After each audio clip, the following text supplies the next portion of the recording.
Eu quero compartilhar com vocês uma palavra que está no meu coração. Já tem algum tempo que essa palavra está no meu coração. E dentro do que a gente vem conversando mais um antes, eu procurei e encontrei algo a compartilhar com vocês. Que seja algo que o coração de vocês receba e que seja algo que seja impactante, que seja marcante para vocês e que vocês possam levar algo daqui. Quero que você feche seu olho comigo rapidinho, nesse momento. Pai, eu te dou graça, Senhor, porque o Senhor já tem feito, o Senhor já tem falado nesse lugar, mas eu sei que o Senhor ainda tem mais. Deus, que o Senhor nos ajude a entender nessa noite aquilo que o Senhor quer falar conosco, e que o Teu Espírito Santo possa preencher e encher o nosso coração de plenitude, Pai, e que a gente possa entender, ó Pai, o que é plenitude, o que é viver uma vida plena diante de Ti, Pai, em nome de Jesus. Eclesiastes 11:19 diz o seguinte: jovem, alegra-te na tua mocidade, sê feliz o teu coração nos dias da tua juventude, segue os caminhos do teu coração, indica a todos o caminho em direção ao que deseja os teus olhos. Saiba, contudo, que quando fizeres passar pelo julgamento de Deus, ou algumas versões diz, Deus te pedirá conta por todas essas coisas. Amém? Vou repetir aqui: jovem, alegra-te na tua mocidade, ser feliz o teu coração nos dias da tua juventude, segue os caminhos do teu coração, que o teu coração indicar, e todos os desejos dos teus olhos, mas saiba contudo, que tudo quanto fizeres passará pelo julgamento de Deus. Amém? Eu quero falar com você sobre algo chamado plenitude versus cultura da superficialidade. Plenitude versus cultura da superficialidade. Amém? Vamos falar sobre plenitude. O que é plenitude para vocês, gente? Alguém fala aí para mim rapidinho. O que é plenitude? O que é plenitude para você, André? Tá, o que é pleno? Calma. Vamos lá, outra definição de plenitude. Alguém aqui do lado de cá? Fale para mim, o que é plenitude para você? Não, alguém fala para mim o que é plenitude para vocês, gente? Perfeição. Alguém outra coisa? Vamos lá, grita aí. Uma palavra que eu falo plenitude, qual a palavra que vem na sua cabeça? Paz. O que mais? Completo. O que mais? Amplo. Muito bom. Muito bom. O que mais quer ouvir? Realizado. Muito bom. Preenchido. Conceito de plenitude, gente, é estado do que é inteiro, completo, totalidade, integridade. Guarde duas palavras no seu coração, tem tudo a ver com curtir e desfrutar, plenitude. Mas a gente vai entender um pouco mais depois do conceito de curtir e desfrutar, o que é cada uma das coisas, porque é muito importante a gente entender. Então plenitude tem a ver com aquilo que é inteiro, aquilo que é completo, aquilo que é total, aquilo que é íntegro. E quando a gente olha lá na Bíblia, no início, lá no livro de Gênesis, no capítulo 2, quando a Bíblia fala da criação do homem, desde o começo, Deus começa a criar o ser humano em plenitude. Deus nos criou para a plenitude. Você foi criado para ser pleno. E ser pleno é o que, gente? Ser completo, é ser total, é ser íntegro. Deus nos criou para plenitude. Fala para quem está do seu lado aí: Deus te criou para a plenitude. Amém? Lá no jardim do Éden, gente, quando Deus criou o homem, Deus criou todas as coisas. O jardim do Éden era um modelo de plenitude de Deus para o homem. Deus preparou tudo para que o homem fosse feliz, para que o homem fosse completo, para que o homem fosse pleno, para que ele fosse cheio. Deus não deixou nada na metade do caminho, gente. Deus não faz nada pela metade. Tudo que Deus faz completo. Tudo que Deus faz pleno. Então quando Deus cria o homem e coloca o homem em um lugar para que ele fosse pleno. A plenitude era o projeto de Deus para a vida do homem. E a primeira ordem que Deus dá para o homem é: domine o jardim. Aproveite, curta, desfrute. Se você pegar no livro de Gênesis, no capítulo 2, você vai ver Deus falando como: olha, tudo que eu criei é para o seu desfrute. Tudo que eu fiz é para a sua plenitude. Deus estava dizendo para ele: olha, eu preparei tudo para que você fosse feliz. Aqui nesse lugar, você tem tudo o que você precisa. Deixa eu te falar uma coisa: o ambiente onde você tem tudo o que você precisa é no ambiente da presença de Deus. Aonde Deus coloca você, Deus coloca todas as coisas, Deus prepara todas as coisas para que você seja completo. Deus fez primeiro o lugar, e depois Deus fez o homem. Sabe por quê? Porque quando Deus fez o homem, Deus sabia onde ia colocar ele. Deus preparou tudo para que você estivesse aqui hoje, meu irmão. Deus preparou tudo para que você fosse feliz e completo. Amém? Estão me entendendo? A primeira ordem de Deus então foi: domine, aproveite, curta, desfrute. 2 tipos de atitude nos tira da plenitude.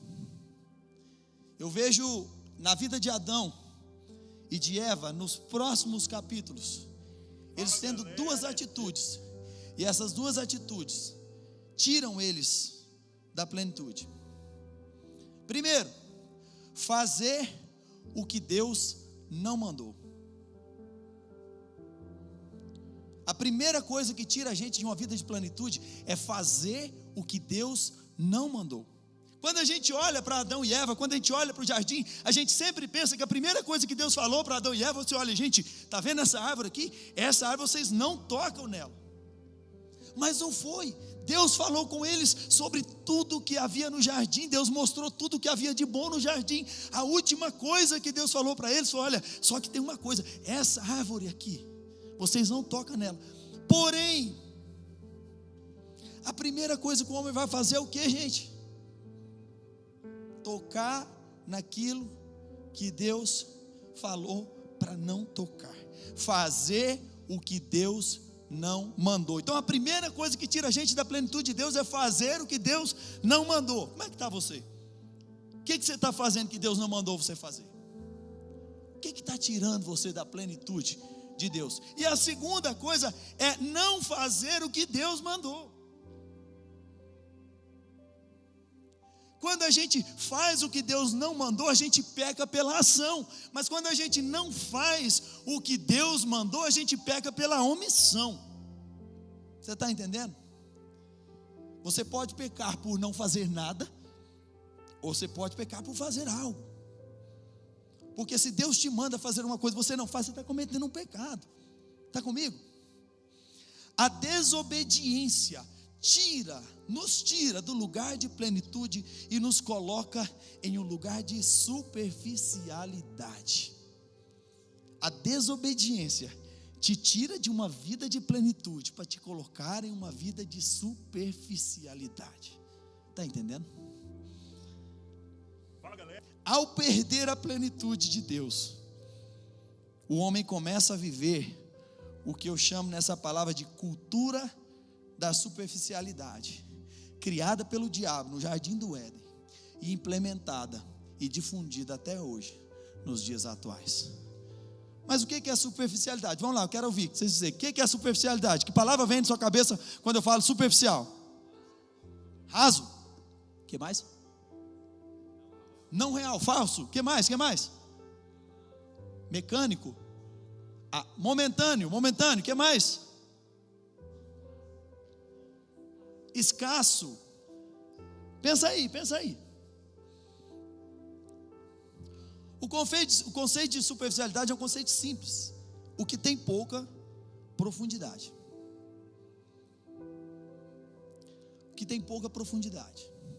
Olha só, Deus cria um jardim completo, com tudo.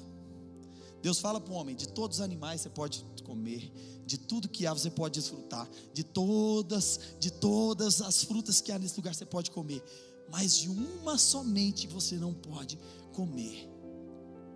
E o homem troca toda uma vida de plenitude, o homem troca toda uma vida de profundidade pela superficialidade de provar algo, de colocar na boca alguma coisa para sentir o sabor e o gosto daquilo. Vamos lá, cultura da superficialidade. O que é cultura da superficialidade? Palavrinha difícil. Cultura da superficialidade. O que é isso, gente?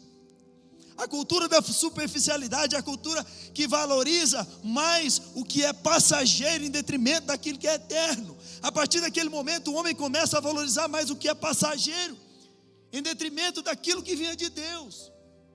A cultura da superficialidade faz você buscar aquilo que é terreno, enquanto a Bíblia nos manda buscar aquilo que é do céu. A cultura da superficialidade fala que você tem que viver uma vida aproveitando de tudo, provando de tudo. A cultura da superficialidade faz a gente valorizar mais o que foi feito pela mão do homem do que aquilo que foi feito pela mão de Deus. Não conseguir se aprofundar em nada, viver às margens de tudo. Essa cultura te diz, nos leva a viver num nível de superficialidade com relação a tudo. E ela nos diz que está muito bom o nível que você já está. Para que aprofundar mais? Para que ir mais? Não, eu já vou no Sexta-Go, eu já vou no PG. Para que eu vou me aprofundar mais? Ser mentor, para quê? Cultura da superficialidade, fundada, implementada pelo capeta no jardim do Éden. E até hoje ele continua dizendo: para que você vai escutar o que Deus está falando para você?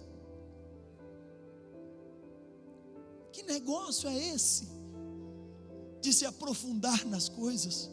Se você pode estar às margens de tudo, todo mundo olha para você, parece que você parece que você faz parte, mas na verdade você está na margem.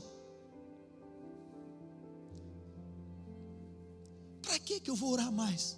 Para que eu vou ter uma vida mais intensa com Deus? Não, está muito bom aonde eu estou, já estou fazendo mais do que o que eu preciso fazer. É a cultura que não nos deixa aprofundar. Essa cultura diz que está muito bom na igreja, do jeito que está muito bom na família, do jeito que está muito bom nas minhas amizades, do jeito que está, a palavra de Deus, para quê? Eu já vejo alguns pastores no Instagram respondendo perguntas idiotas, na maioria das vezes, me perdoe, gente.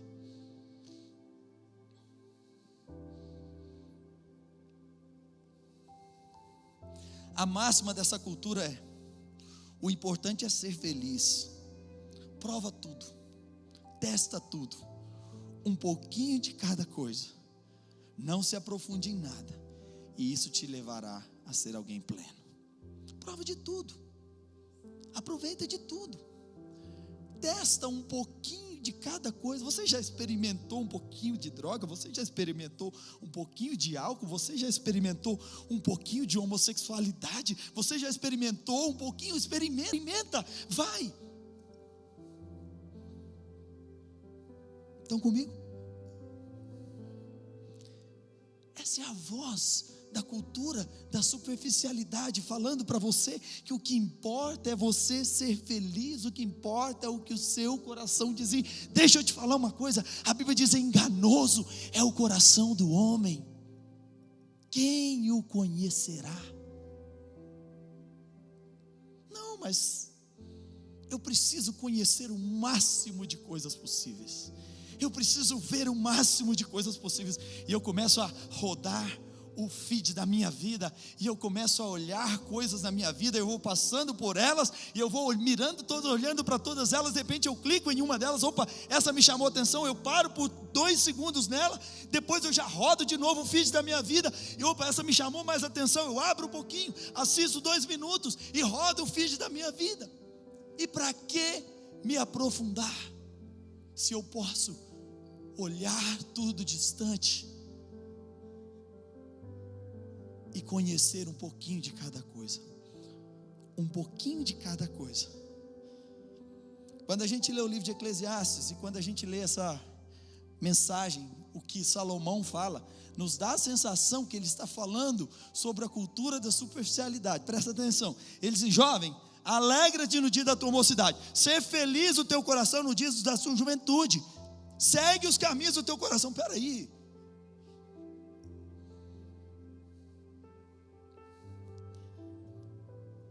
Mas ele traz algo mais. Vá pelo caminho dos seus olhos, aquilo que os teus olhos desejar. Mas contudo, lembra-te que Deus vai te pedir conta. Sabe o que Salomão está fazendo aqui? Salomão está voltando lá em Gênesis 2. Quando Deus coloca o homem sobre a terra e fala a mesma coisa para o homem: homem, seja feliz, aproveita de tudo, alegra-te, ser feliz, segue nos caminhos do seu coração. A ordem de Deus para o homem foi assim: multiplica, ser fértil. Gente, tem maneira de ser feliz melhor do que sendo fértil? Estou falando de sexo, não. Estou falando de dar fruto. Tem maneira melhor de ser feliz do que dar frutos, do que ver uma outra pessoa ser gerada a partir da sua intimidade com Deus. Gente, eu sou músico, eu componho canções, e às vezes eu saio em alguns lugares, muitas vezes comigo, Marlon, e quando a gente chega, a gente começa a cantar uma canção que lá dentro do meu quarto, muitas vezes foi composta no momento de intimidade. Eu vejo uma pessoa que fala para mim: Edson, essa canção mudou a minha vida. Essa é a plenitude que Deus estava demonstrando para o homem lá no começo. E a mesma mensagem, Salomão está dizendo: jovem, alegra-te no dia da tua mocidade, ser feliz o teu coração no dia da tua juventude, segue nos caminhos do teu coração. Mas tem uma coisa: Deus vai te pedir contas. O texto traz 3 verbos aqui. O primeiro dele, alegra. O segundo, seja feliz. E o terceiro, anda. Os 3 verbos são verbos de movimento, não são verbos estáticos. E eles fazem referência a esse mandamento de Deus. E o mandamento de Deus desde o começo é: curta, desfrute. Agora, vou perguntar para vocês: o que vem na cabeça de vocês quando eu falo curtir? Vamos lá. Instagram, TikTok, o que mais? Twitter, divertir, aproveitar, o que mais? Alguém falou Facebook?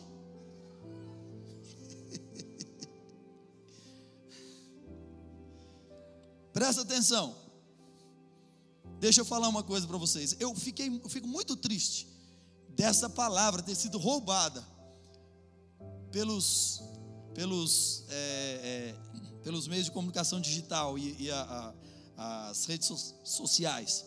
Mas eu quero trazer o conceito de curtir, para você entender uma coisa. Curtir, a palavra curtir, o conceito vem lá de quando as pessoas pegavam, quando matavam um animal, e eles pegavam o couro daquele animal, quando queria fazer uma roupa, porque não sei se vocês sabem, mas as roupas, muita coisa que tem em você é feito de pele de animal. Hoje um pouco menos, mas antigamente era dessa forma, principalmente, até hoje sapatos, botas, botinas, tênis, tudo isso é feito de couro. E esse termo curtir, ele diz respeito a pegar o couro do animal e colocar aquele couro em um lugar líquido, em um líquido que tira a parte orgânica e detém a decomposição. Mas diz respeito a pegar alguma coisa e colocar em um lugar e deixar por um tempo. Diz respeito a colocar aquilo, deixar parado por um tempo em um lugar. Agora deixa eu te perguntar uma coisa: é possível a gente curtir alguma coisa no Facebook hoje? Quanto tempo você leva para curtir uma foto no Facebook? Quantos segundos? O conceito de curtir está muito, muito, muito diferente do que é o original. Não é possível curtir aquilo que não se aprofunda. Deixa eu te falar uma coisa: Deus criou você para curtir a vida. Ei, Edson, o que você está falando? Como assim? Porque o nosso conceito de curtir a vida está muito conectado a ter uma vida devassa, a ter uma vida que não agrada a Deus, a pecados, a tudo isso. Mas deixa eu te falar uma coisa: a forma correta de curtir a vida é desfrutar das coisas que Deus te deu com o Espírito Santo dentro do seu coração. porque tudo que Deus fez é bom. A Bíblia fala, gente, isso é incrível. Quando você olha as coisas, a criação de Deus, Deus ia criando, e a sensação que eu tenho, que tudo que Deus criava, Deus ia lá e testava. Fala assim, e Deus criou os animais da terra, e viu Deus que isso era bom. Deus criava, Deus olhava, Deus voltava, Deus testava, Deus sentia, e via que era bom. Está entendendo? O conceito de curtir de Deus diz mais respeito à plenitude, diz mais respeito a sentir, a desfrutar. Deixa eu te falar uma coisa sobre desfrutar. O conceito de desfrutar, que é o conceito da plenitude de Deus, diz respeito a sentir o gosto, a digerir. Desfrutar é pegar uma fruta, colocar na boca, mastigar e degustar. Deglutir? Engolir. Não é possível viver uma vida de alegria, de felicidade, andando nos caminhos do nosso coração, distante da presença de Deus. Amém? Somente poderemos viver a plenitude de Deus no dia que aprendemos a aplicar esses 3 verbos na nossa vida. Deus criou a vida para que fosse uma grande aventura. Deus viu que era bom, a Bíblia assim nos diz. Porém, somente uma vida que se aprofunda conhece a plenitude de Deus. Existe uma palavra, e eu quero que você grave essa palavra comigo: mindfulness. Vamos lá, repete comigo: mindfulness. Quem sabe o que é mindfulness aqui? Mindfulness, quem sabe? Mind. Não, mind de mente. Mindfulness. É uma junção de 2 palavras em inglês: mind de mente e fullness, que é o substantivo, mente cheia. Mente cheia. O que a Bíblia diz sobre mente cheia? Não vos embriagueis com vinho, que há contenda, mas mindfulness do Espírito Santo. Diz respeito a sentir, a parar, a provar, a engolir. Sabe, não é possível viver uma vida com Deus apenas passando o feed da sua vida. O conceito dessa palavra pode ser traduzido como atenção plena. É a prática de concentrar completamente no presente, esquecendo as coisas do passado e deixando as preocupações do futuro. Isso é mindfulness. Sabe, Deus tem nos chamado a ir mais profundo em tudo na nossa vida. Essa é a restauração da plenitude de Deus para mim e para você.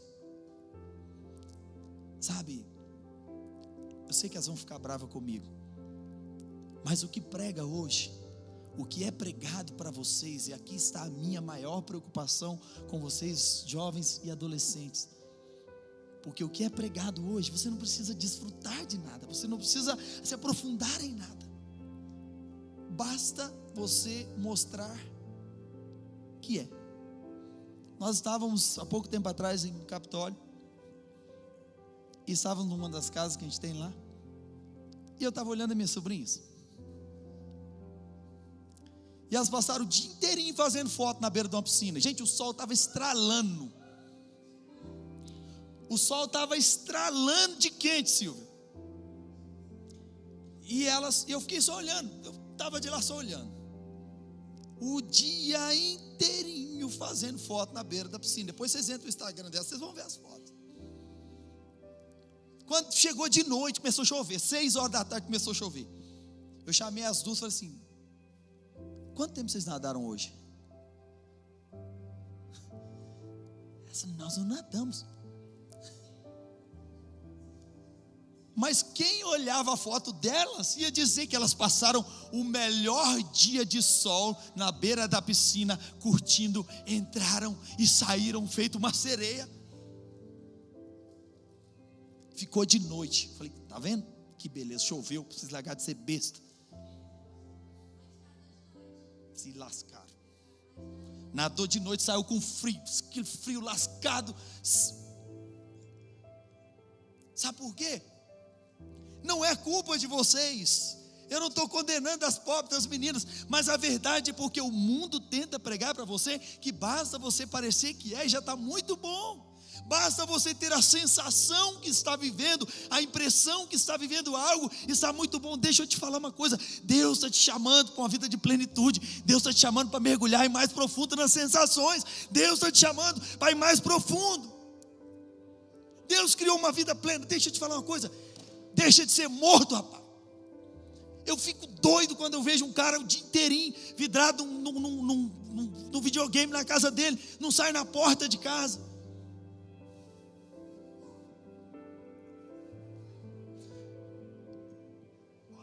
Vai procurar algo para você fazer, meu filho. Nada contra o videogame, tranquilo. Mas presta atenção, pelo amor de Deus. Deus fez um mundo inteiro. Gente, se eu fosse Deus, eu estava indignado com essa geração. Deus gastou tempo para fazer as árvores, Deus gastou tempo para fazer a água, Deus gastou tempo para fazer a terra, Deus gastou tempo para preparar tudo para você. Você vai lá, finca a tua cara num videogame o dia inteirinho e está ali, e começa, e encerra, e começa de novo. Se eu fosse Deus, eu ia estar indignado. Eu ia estar indignado.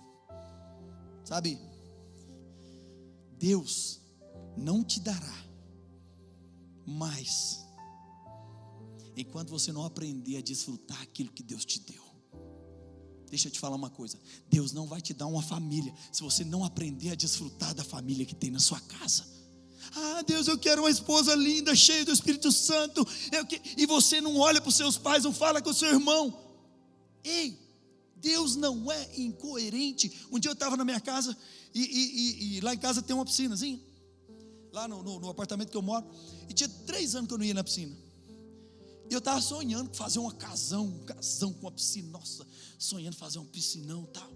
Aí Deus falou assim, ó, sabe quanto que eu vou te dar? Uma piscina maior do que essa? O dia que você aprender a desfrutar dessa, nem aqui você vai. Você está com seus pais dentro da sua casa, você passa perto deles de bicão, vai para o seu quarto, fecha a porta o dia inteiro e acha que Deus vai te dar uma esposa linda, maravilhosa. Deus não vai te dar mais do que o que você tem, enquanto você não aprender a desfrutar, a curtir aquilo que Deus colocou na sua vida. E deixa eu te falar uma coisa, o que Deus colocou na sua vida não é pouco. Está me entendendo, gente? Faz sentido para vocês? Deus não te dará um casamento enquanto você não aprender a valorizar a vida dos seus pais. O que mais tem matado adolescentes nos dias atuais é a ansiedade. E a ansiedade, ela diz muito de você não aprender a desfrutar, a curtir aquilo que você vive hoje, pensar no seu passado ou se preocupar com o seu futuro. O que mais tem feito os jovens se suicidarem hoje é a da superficialidade. E para isso, eu quero encerrar trazendo para vocês uma pesquisa. O Dr. Jonatas Leone traz para nós uma pesquisa. E quanto tempo está faltando? 49. Eu precisava de 10 minutos para esse vídeo. É possível antes? Dá? Vai acabar 10 e ponto. Pode ser? Eu vou colocar ele no 2. Já que vocês são acelerados, gostam de passar, então vou botar o vídeo no 2 lá, ok? Vamos lá. É um vídeo do Dizascope e que eu gosto demais. e vai falar com vocês, falou muito comigo. São 7 pontos práticos de como vencer a ansiedade, como aprender a desfrutar, a viver uma vida de mindfulness, uma vida plena, cheia de Deus, cheia de vida. Acorda. Deus te chamou para viver uma vida plena. Vamos lá, let's go. Eu tô aqui com meu amigo Johnny. E aí? Pronto pra mais uma? Prontíssimo, bom ter você aqui, viu? É bom demais pra mim. Vamos lá então, eu quero falar sobre 7 hábitos de pessoas emocionalmente saudáveis, meu amigo. Não, reduz um pouquinho menos. Com isso diariamente. 1,5 tá bom.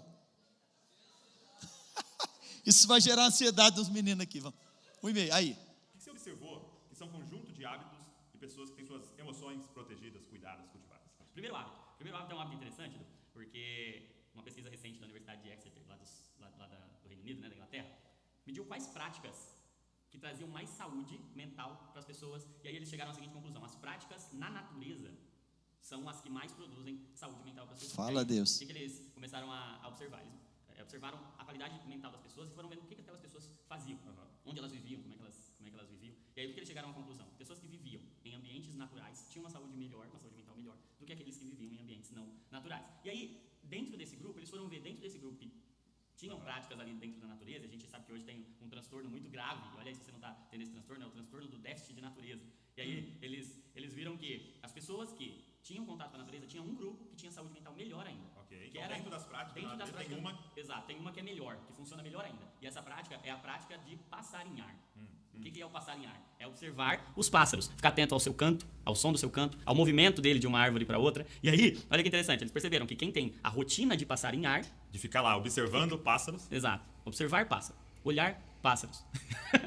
Isso reduz a ansiedade, isso reduz os pensamentos ansiosos, reduz a velocidade dos pensamentos, faz com que as pessoas sejam menos ansiosas e menos depressivas. E aí o que a gente vê?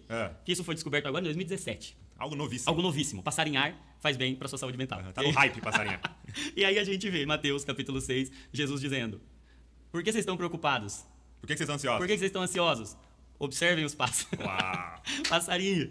Então, a gente olha para a Bíblia como é um conjunto de regras religiosas. E alguns falam, como é que esse livro de 2000 anos atrás, ou até mais, né, no Antigo Testamento, como é que ele toca a nossa realidade de 2021, né? Exato. Então, o primeiro hábito aí que a gente pode ter é práticas na natureza. Legal. E, sobretudo, observar a criação, observar o que Deus fez. E se a gente observar ainda com a lente cristã, com a lente bíblica, cara, isso é fantástico, isso é muito poderoso. E aí fica o desafio para você, de você incluir na sua vida o hábito de ouvir o som dos pássaros, de observar o movimento da natureza, o movimento da criação. Deus se revela na criação. Então você que estava esperando aí que a gente ia falar para você acordar às 5 horas da manhã, entrar numa banheira de gelo, primeiro, observar os pássaros. Segundo hábito, vamos lá. Segundo hábito é organizar. É mesmo? Já tem uma série de estudos mostrando que um nível de organização saudável, que é isso? Um nível de planejamento. Você vai lá, acorda, faz a sua agenda, organiza, ou você organizar coisas da sua rotina, ao seu redor, manter a sua mesa organizada, manter a sua casa organizada, organizar a tela do seu computador, organizar coisas, arrumar sua cama, organizar o seu armário, o seu guarda-roupa. Essas atitudes de organização, elas fazem o seu cérebro entrar num modo de organização, elas reduzem os níveis de cortisol, reduzem os níveis de noradrenalina, da noradrenalina da ansiedade. E aí elas vão fazer com que você entre num estado de relaxamento, e aí funciona com aquela organização de fora para dentro, sabe? E aí é interessante porque tem um limite saudável para isso, porque você pode, como tudo que Deus dá. Sim. Se você entrar num caminho de excesso, vai ser patológico. Porque alguém que tem um perfeccionismo, né? Exato. Que saiu do lugar, aquilo gera ansiedade nele. Exato. Então, como uma forma saudável, você organizar, e uma vez por dia você organiza, você não fica organizando o tempo todo. Agora tem uma coisa interessante, quando a gente vê Jesus contando a parábola da dracma perdida, o que ele está falando? De algo que se perdeu dentro. Se perdeu algo dentro, o que você vai fazer? Perdeu uma dracma dentro da sua casa. Aí o que Jesus conta lá? Qual é a orientação? Vai lá, acende a luz, acende a candeia e organiza. Organiza fora, que você vai achar. Faxina. Uma organização te faz encontrar coisas dentro de você que você havia perdido. Então, quando você está se sentindo perdido emocionalmente, a organização te ajuda. E aí a gente entra numa questão importante também, que é a priorização. Toda vez que você vai fazer uma organização, você vai colocar ordem. E o que é colocar ordem? É colocar as primeiras coisas no primeiro lugar.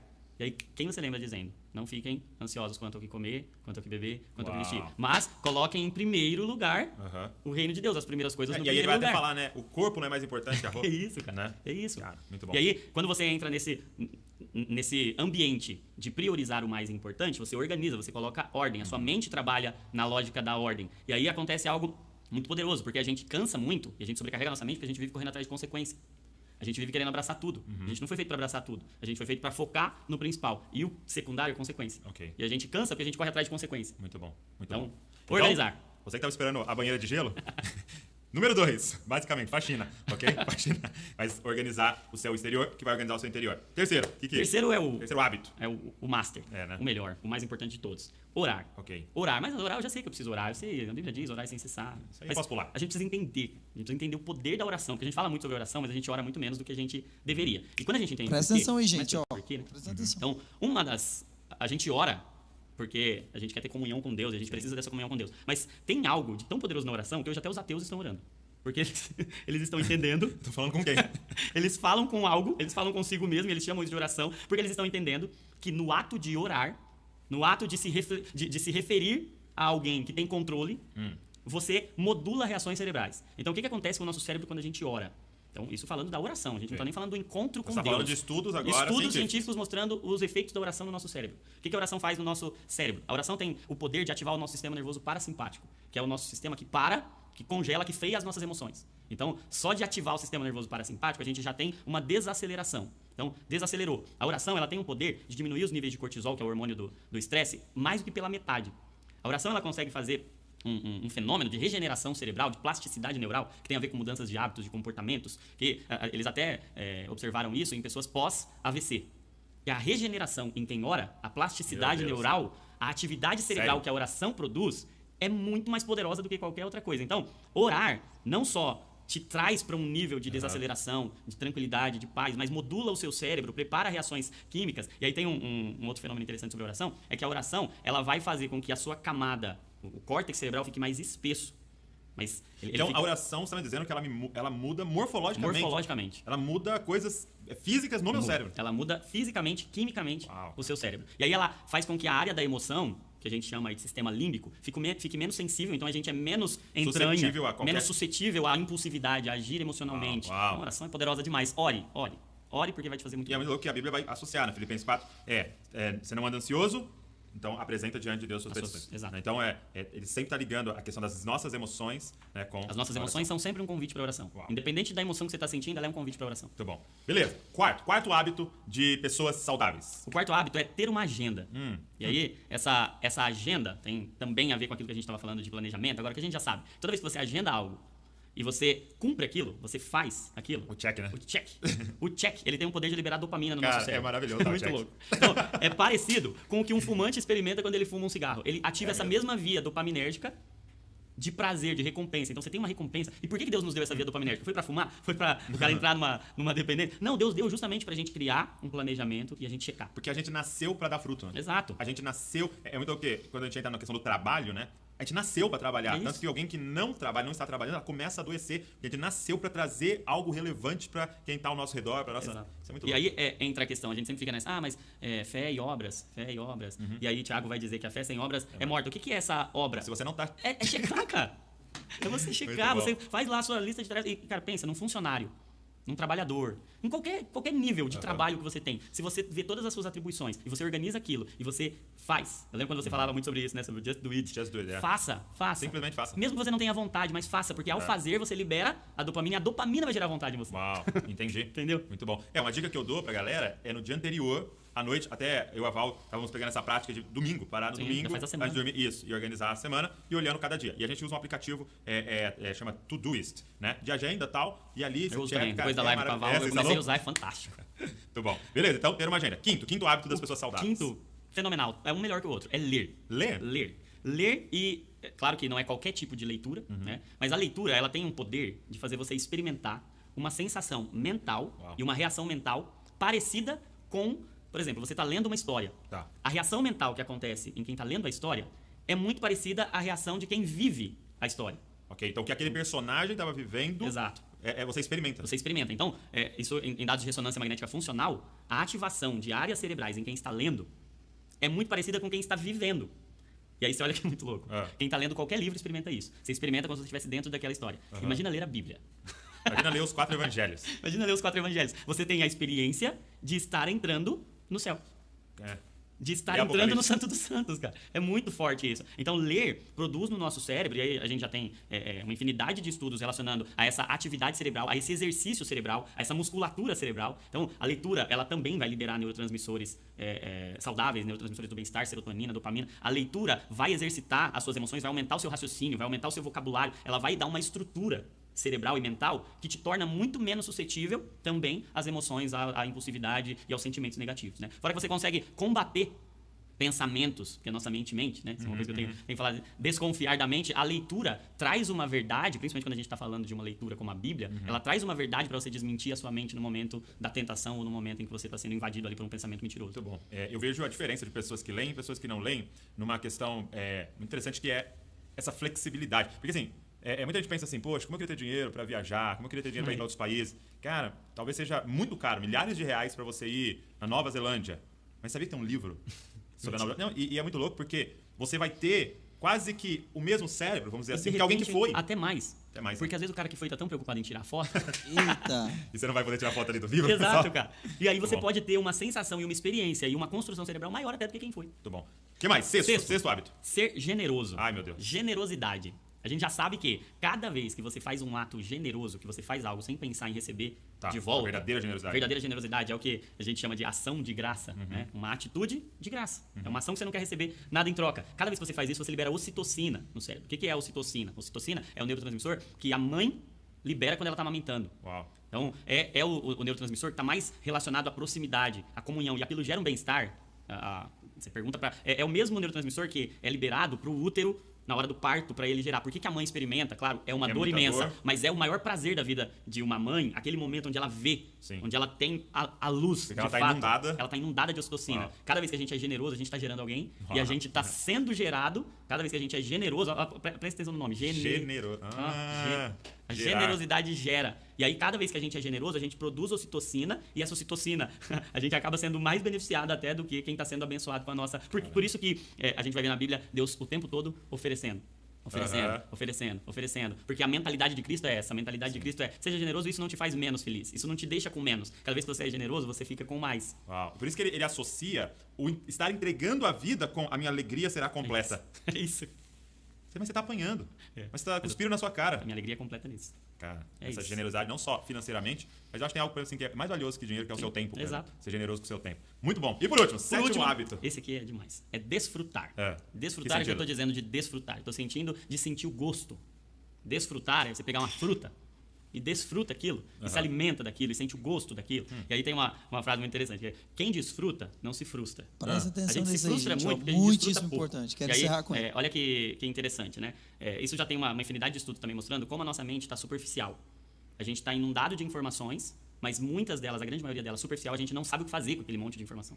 E aí fica ocupando toda a nossa camada cortical ali do cérebro e nada penetra na profundidade. O que é penetrar na profundidade? É desfrutar. É você sentir o gosto. É mais ou menos com você... Hoje a gente está numa época que tudo passa assim, muito rápido. Então a gente põe tudo na ponta da língua, mas a gente não mastiga nada. Entendi. Sabe? A gente não desfruta. E aí a gente não sente o gosto. E aí qual é uma das grandes características do nosso tempo? As pessoas experimentarem a sensação de desgosto. Cara, tô desgostoso.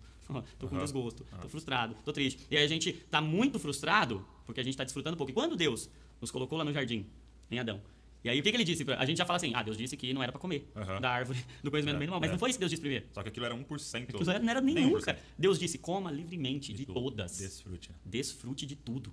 E aí por que a gente adoece? Porque a gente tem desfrutado muito pouco. Porque a gente está inundado de coisas. É como se a gente estivesse numa loja cheia, mas a gente não consegue comer nada, porque a gente fica o tempo todo olhando assim, não sei o que eu faço. E aí eu estava vendo uma pesquisa interessante que fala sobre a percepção do tempo. E aí estava dizendo que hoje nós temos uma longevidade, a gente tem uma expectativa de vida muito maior do que 20, 30 anos atrás. Chega a ver 90 anos. Exato. Mas a percepção de vida, o quanto você acreditava ter vivido, ou o quanto você levava da vida 30 anos atrás, era maior do que hoje. Então a gente vive 90, mas a sensação é de que passou tão rápido que a gente viveu 30.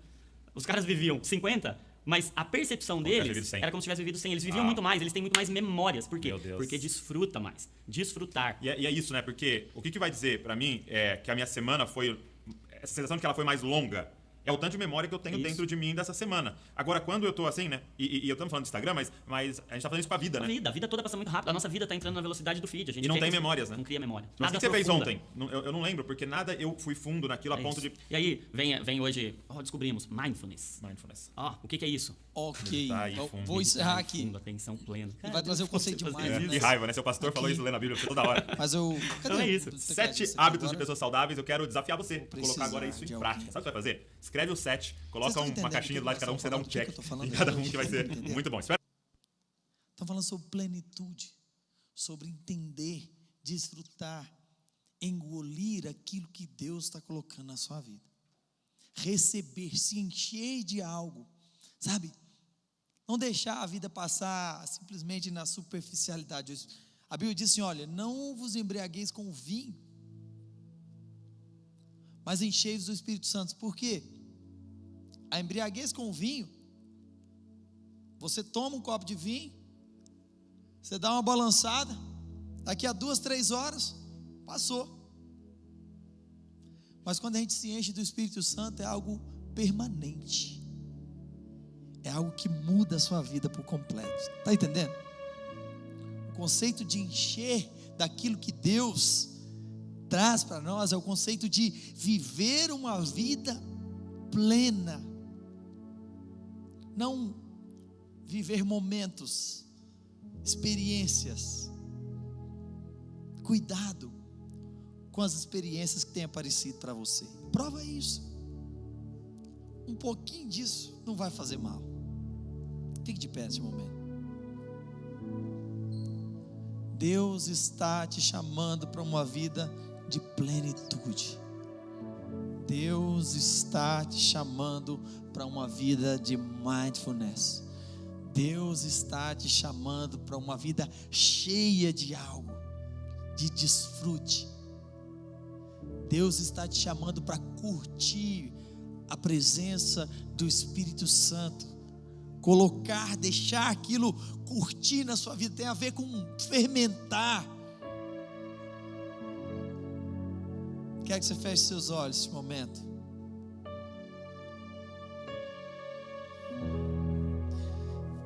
Ele nos ama. Jesus nos ama tanto que preparou a vida inteira para mim e para você. Jesus nos ama tanto que preparou uma vida de plenitude para você. Ele já preparou um casamento para você, já preparou uma família para você, já preparou um emprego para você, já preparou uma vida inteira para você.